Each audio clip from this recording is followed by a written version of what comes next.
Hello mga palalabs! I-flex ko lang po ang mooncake na binigay po ng aking BFF. Ito po yung mooncake dito na yung malamig po to. Ito po yung mooncake na ice cream. So yan po yung box. So yan, i-open na po natin mga palalabs. Wow! Yan, sinya siya. Ayan. Yay! Ayan na po ang laman niya sa loob. Kita nyo ang laman niya. So, kukunin na natin at para naman makita ninyo kung ano ang laman niya dito sa loob. Yan po ang mooncake dito. Yan. Ito po yung flavor na ice cream siya. So, yan po ay yung durian snowy mooncake. Nakikita nyo yan mga palalabs. So, yan.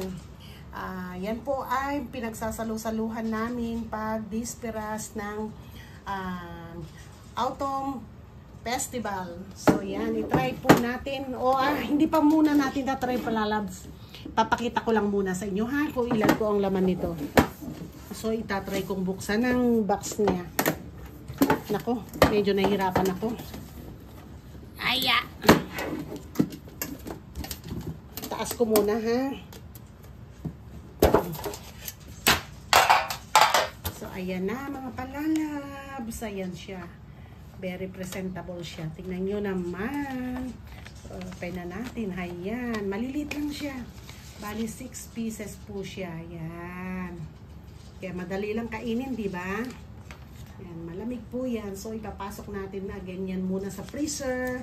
Para sa disperas po ng September 17. Yan po ang iaahin natin. Kumbaga, kakainin po natin yan.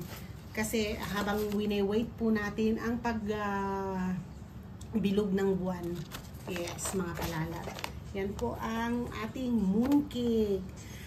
Mostly po ang mooncake po na ganito ay bigayan po yan ng mga friends at ganun din po ng mga kamag-anak. Yan, at ng pamilya. Yan, sharing po. Tsaka sasamahan po yan ng mga prutas. Ganun din po yan. Yan. Kita nyo na siya.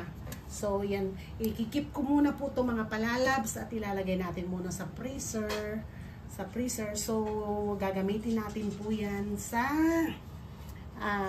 September 17 para magsalo-salo po. Yan po ang flavor niya. Durian snowy mooncake po yan. So, salamat po. Like and share lang po. And thank you po sa lahat po ng nagwa-watch ng aking mga video. God bless everyone. Thank you so much. Bye-bye po.